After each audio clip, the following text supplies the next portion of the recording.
দেখো বন্ধুরা, এই মাছটা চচ্চড়ি বানাবো। এই যে 5 ফোড়ন, এই যে 5 ফোড়ন দিচ্ছি একটু। আর আজকে একটু আমি অন্য রকম বানাবো। এই যে 5 ফোড়নটা লাল হয়ে গেছে, একটু হালকা রসুন দেবো। এই যে রসুন দিচ্ছি, এই দেখো রসুনটা দিলাম। এই দেখো রসুনটা ভাজা ভাজা হয়ে গেছে। এবার দেবো এই যে পেঁয়াজ, এই যে পেঁয়াজ দেবো।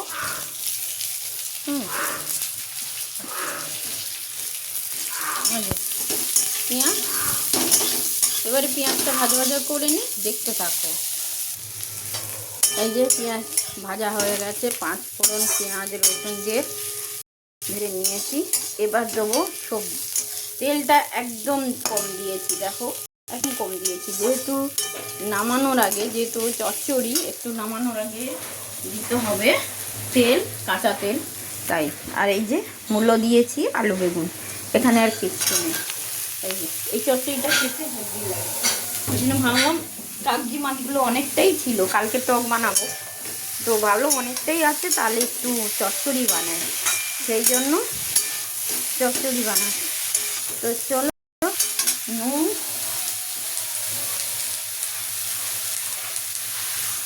এই যে পরিমাণ মতো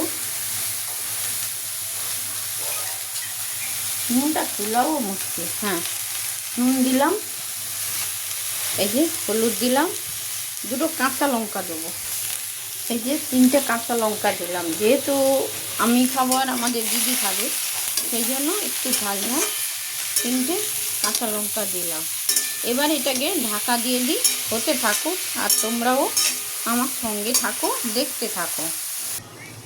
চলো সবজিটা একটু নাড়াঝাড়া করে দিই, নাহলে 1 পিঠ সেদ্ধ হবে আর 1 পিঠ সেদ্ধ হবে না।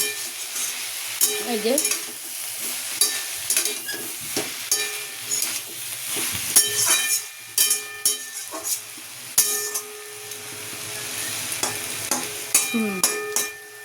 সেদ্ধ হয়ে এসছে। ওপরে মাছ দিয়ে দিই, এই যে মাছটা দিয়ে দিলাম, আর 1বার 2বার নাড়াঝাড়া করে দিলে হয়ে যাবে। চলো দেখতে থাক।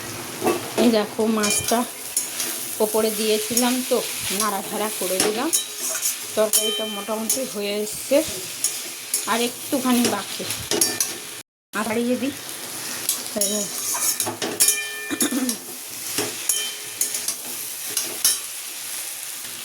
তো তরকারিটা হয়ে গেছে, অনেকক্ষণ ধরে নাড়াঝাড়া করলাম, হয়ে গেছে। একটুখানি তেল দিয়ে এই যে নামিয়ে নেব। এই যে কাঁচা তেলটা না দিলে ভালো। আর নামিয়ে আমি মাছের চচ্চড়িটা নামিয়ে আসছি, কেমন হয়েছে বলো। এই যে মাছের চচ্চড়ি কমপ্লিট, কেমন হয়েছে একটু জানিও, তবে খেতে সুন্দর হবে, বেশ সুন্দর একটা চুনো মাছের গন্ধ বেরোচ্ছে। আর তরকারিটা দেখতে কেমন হয়েছে একটু জানিও প্লিজ। টাটা।